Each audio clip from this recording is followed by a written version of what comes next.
চায়ের সাথে এই পরোটাগুলো খেয়ে দেখুন, খেতে এত ভালো লাগবে, খেয়ে পুরো অবাক হয়ে যাবেন। আর এই পরোটাগুলো বানানোও একদমই সহজ, ঝটপট কয়েক মিনিটের মধ্যে তৈরি করে নিতে পারবেন একদম মুচমুচে খাস্তা নরম তুলতুলে পরোটা।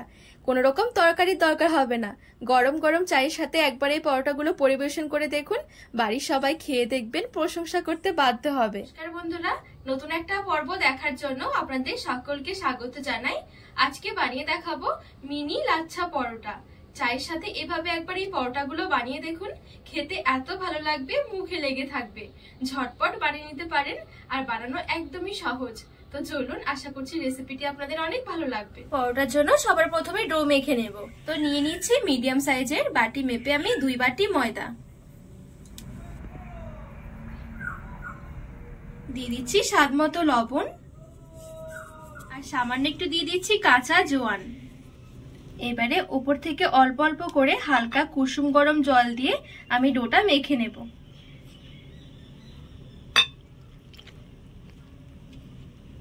আর এই ডো মাখার সময় অবশ্যই জলটা এরকম হালকা কুসুম গরম জল নেবেন, তাহলে পরোটাগুলো অনেক বেশি সফট আর নরম তুলতুলে হবে।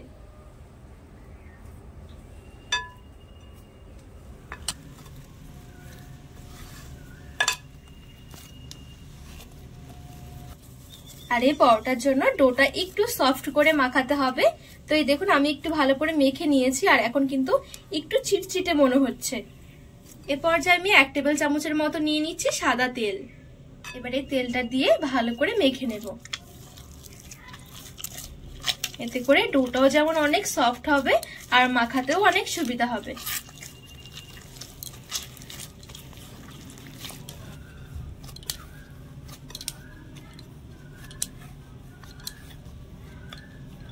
তো এই দেখুন, এখানে খুব সুন্দরভাবে ডোটা আমি মেখে নিয়েছি।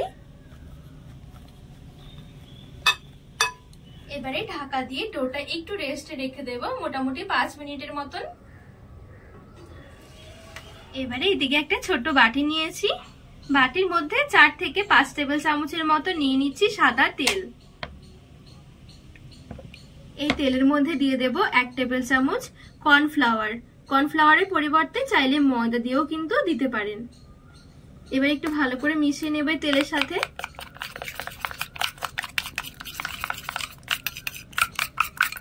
তো এই দেখুন, এখানে খুব সুন্দরভাবে একটা মিশ্রণ তৈরি করে নিয়েছি।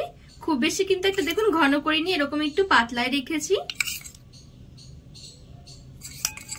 আর এদিকে যে ময়দার ডোটা মেখে রেখেছি কিছুক্ষণের মতন রেস্ট হয়ে গেছে। খুব বেশিক্ষণ রেস্টে দিতে হবে না, সামান্য কিছুক্ষণ রাখলে হয়ে যাবে। এবারে হাত দিয়ে আর একটু ভালো করে মেখে নেব।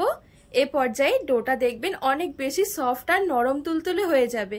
আর এই পরোটা তৈরি করার জন্য ঠিক এরকম একটা ডো রেডি করে নিতে হবে। এবারে ঠিক এখান থেকে আমি লেচি বের করে নিচ্ছি। ঠিক যেরকম রুটি তৈরি করার জন্য যেরকম সাইজের লেচিগুলো তৈরি করি ঠিক সেভাবেই করে নিচ্ছি। খুব বেশি বড় নয়, আবার খুব বেশি একটা ছোটও নয়।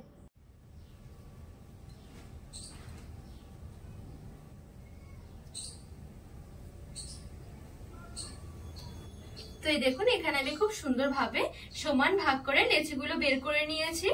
এবারে এখান থেকে একটা লেচি নিয়ে নিচ্ছি। এবারে চাটুর মধ্যে নিয়ে নিচ্ছি। আর চাটুর মধ্যে আমি আগে থেকে একটু ভালো করে চারদিকে তেল লাগিয়ে নিয়েছিলাম। এবারে পাতলা করে বেলে নেব।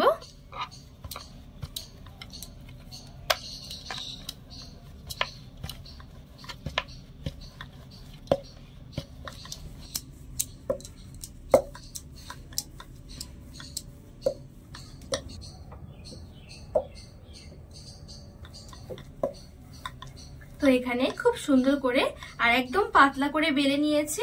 আর দেখুন, আমি এরকম একটু স্কোয়ার টাইপের করে বেলে নিয়েছি। ঠিক এভাবে করে সাইড থেকে একদম সরু সরু করে কেটে নেব।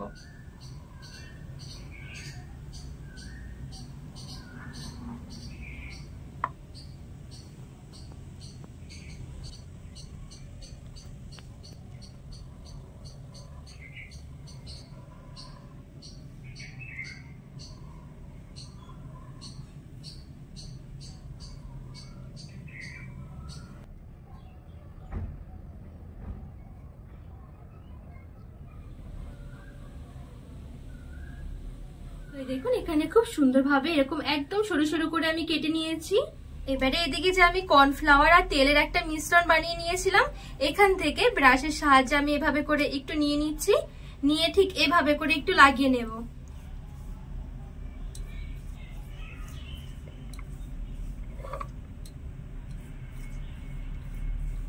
এবারে হাত দিয়ে এভাবে করে টেনে টেনে একসাথে সবগুলো জড়ো করে নিচ্ছি।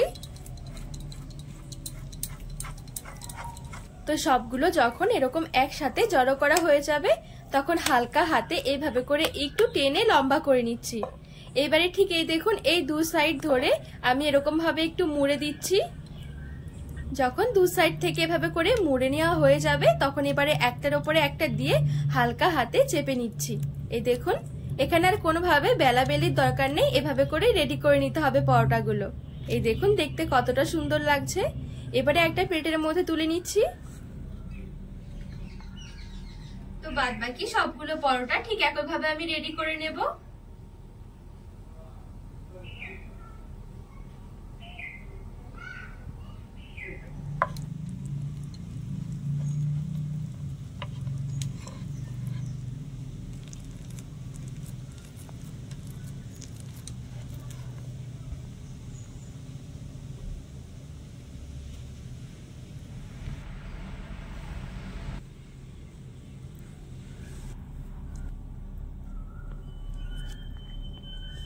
তো বন্ধুরা এই দেখুন, এখানে সবগুলো আমি খুব সুন্দরভাবে রেডি করে নিয়েছি। একদমই অল্প সময়ের মধ্যে দেখবেন রেডি হয়ে যাবে। এবারে চলুন পরোটাগুলো ভেজে নেব। তো গ্যাস ধরিয়ে এখানে একটা ফ্রাইং প্যান বসিয়ে দিয়েছি আর একটু গরম করে নেব। ফ্রাইং প্যান যখন হালকা গরম হয়ে যাবে এবারে এক একটা করে আমি পরোটা দিয়ে দিচ্ছি।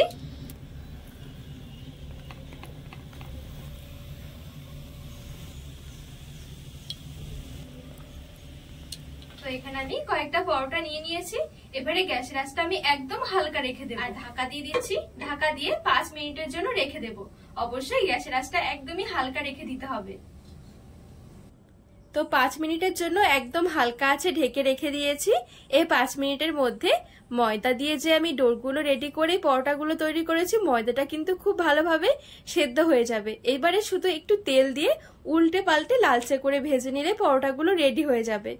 এবারে ঠিক এইভাবে করে উল্টে পাল্টে একটুখানি ভেজে নেব আর এই পর্যায়ে গ্যাসের আঁচটা মিডিয়াম আঁচে রেখে দিতে হবে।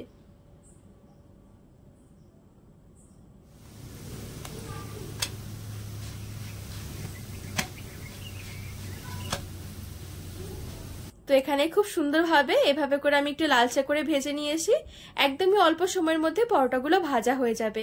যখন পরোটা ভাজা হয়ে যাবে তখন দেখবেন এই লেয়ারগুলো খুব সুন্দরভাবে ছাড়তে শুরু করবে। দেখুন, এটা যখন ঠান্ডা হবে পরোটাগুলো হালকা হালকা তখন আরো বেশি লেয়ারগুলো দেখা যাবে। তো এখানে কিন্তু পরোটাগুলো খুব সুন্দরভাবে ভাজা হয়ে গেছে। এইবার আমি পরোটাগুলো তুলে নিচ্ছি।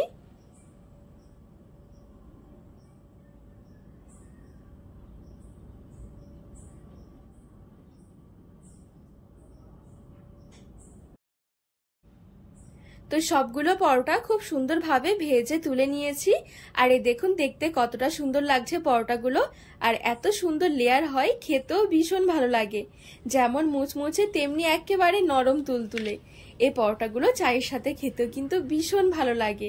তাছাড়া আপনারা চাইলে তরকারির সাথেও খেতে পারেন, তবে চা দিয়ে একবার খেয়ে দেখুন, দেখবেন মুখে লেগে থাকবে। চায়ের সাথে খাওয়ার জন্য আর অন্য কিছু দরকারই হবে না। তো বন্ধুরা, আজকে এই পরোটার রেসিপি আপনাদের কেমন লেগেছে অবশ্যই কিন্তু কমেন্ট করে জানাবেন। আর রেসিপি ভালো লাগলে চ্যানেলটিকে সাবস্ক্রাইব করে পাশে থাকার অনুরোধ রইল।